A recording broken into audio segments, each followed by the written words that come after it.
Yo, what's up, guys? Welcome back to Information. Tabang here. So, I've been watching a lot of news lately, and not really the mainstream news. I've been on X a lot, and something that came to my mind is that we get stuck in traffic a lot as human beings, and I sometimes get dead leg from continuously pressing on the accelerator, pressing on the brakes, and continuously focusing. The amount of focus that you need to do in the morning to drive to work, for instance, or to drive your kid to school is a lot. And I think we underestimate the amount of physical and mental toll that it takes on your body to actually just get from A to B. So I got thinking, like, as a South African, does it make sense still to be driving around ourselves when there are cars that we can use that drive themselves? What am I talking about? I'm talking about Tesla, guys. I think a lot of people, especially South Africans, you guys are sleeping on this company.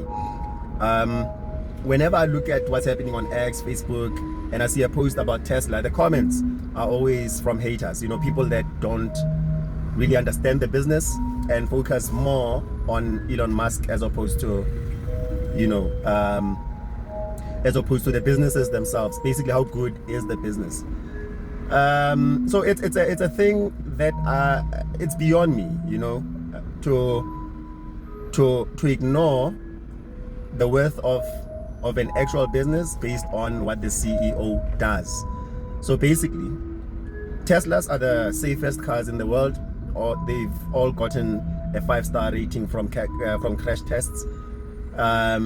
So essentially what this means is, if you decide, I just changed the gear, which is something that Teslas don't have, just single gear, everything is fine. But I digress. Going back to the issue, so choosing a business or choosing a product, especially as a life-saving product, not like chocolate or whatever, you're selecting a product that transports you and your family around, but you are choosing it based on someone's name. It sounds dumb, I know, but a lot of people do this. A lot of people say, I don't want to drive a Tesla because I don't like what Elon Musk says, I don't like his politics, wada.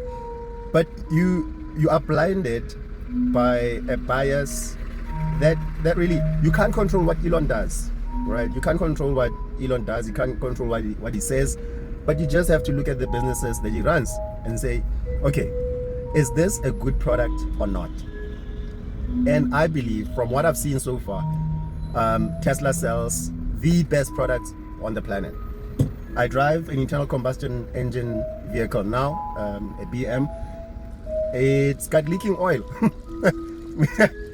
And oil is something that electric cars don't have.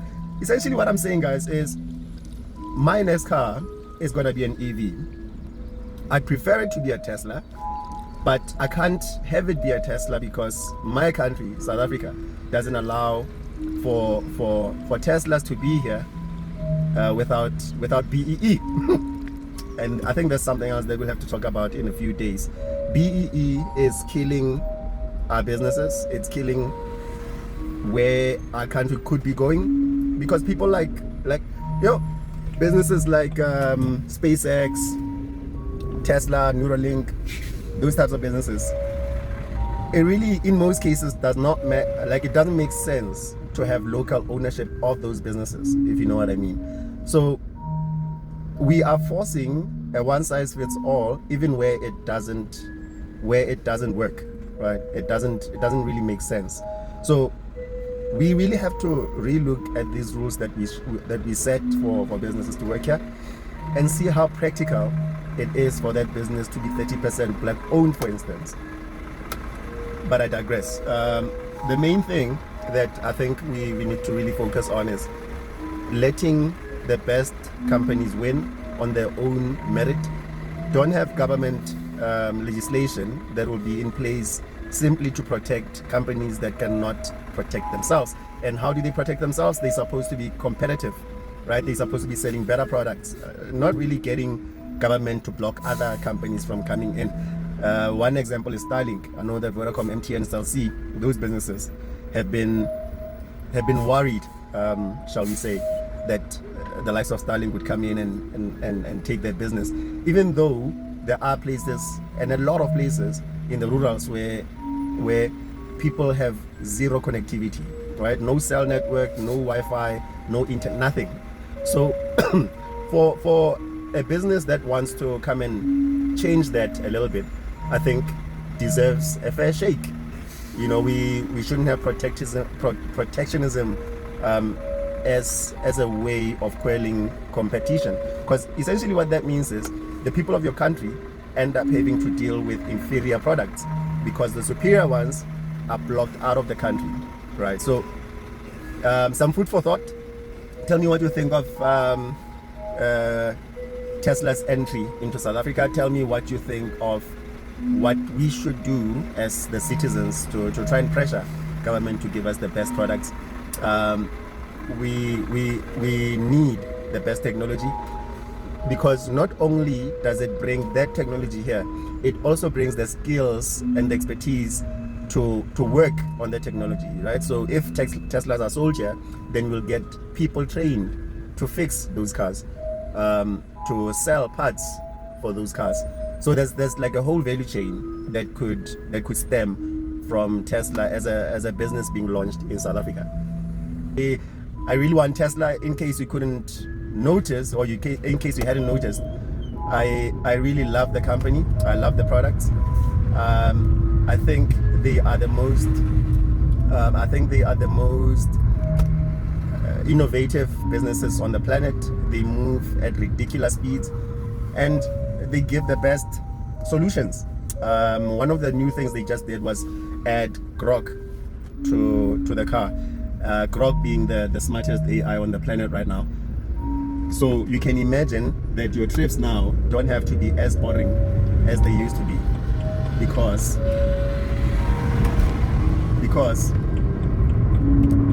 we now have the smartest AI on the planet talking to us. So you can imagine your kids won't get bored anymore on your way to school. You can have the storyteller tell them some jokes. If you're alone with your friends, adults, you can put the unhinged mode on. It's just, you know, I don't know, man. I think logic or common sense is not common to all of us. I know it's cliche, but I really think there's a problem with how our legislators work.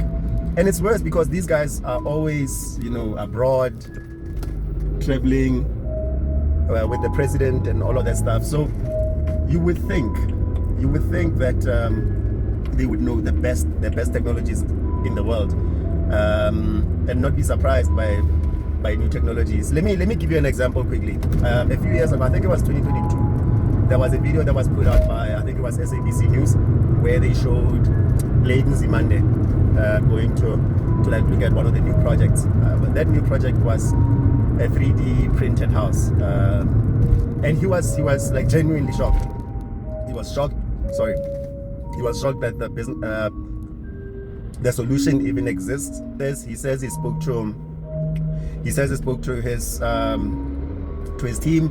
They told him, yeah, no, this machine can build a house in 1 day, and then he was shocked, you know. So I was like, yo, bro, how are you the minister of technology and wada fish paste, but like how are you how are you the minister of technology and what, and then you are shocked by 3D printed houses which have been around for the longest time. I think 2017 was the first time I saw something like that. But a whole minister, a person who's supposed to be at the forefront of the technology and introducing it to the country, he's surprised by it after being brought 5 years or so later. So I think we either need to change our politicians, or we need to educate them, or we need to get younger ones, right? Anyway, I think legislation is our biggest enemy as a country. We are being blocked by by private interests, people who don't really care about our progress as a country, and just want to line their pockets, as it were. So guys, tell me what you think. Tell me if we are on the right track as a country. Do you think we still need BEE? Do you want a Tesla? Do you know anything about the business? Because yes, they may sell the best-selling vehicle on the planet without advertising, without any marketing, without advertising. Well, you could say that they do have the biggest megaphone in the planet, which is Elon. So if you know Elon, you kind of know Tesla type of thing. But I think, like I said when I started this, a lot of people already then start hating Tesla because they knew Elon first, they hated Elon first, and then they went on to then hate the businesses as a result, without even knowing what the business does. So in the next few weeks, what I'll do is I'll start talking a little bit more about Tesla, the business, about some of Elon Musk's businesses, and see if maybe we get more people becoming fans of the business, right? So yeah, let me know what you think, and in the meantime, do like, subscribe, and share this video to anyone that might be interested in such. Anyway, that's been me signing out.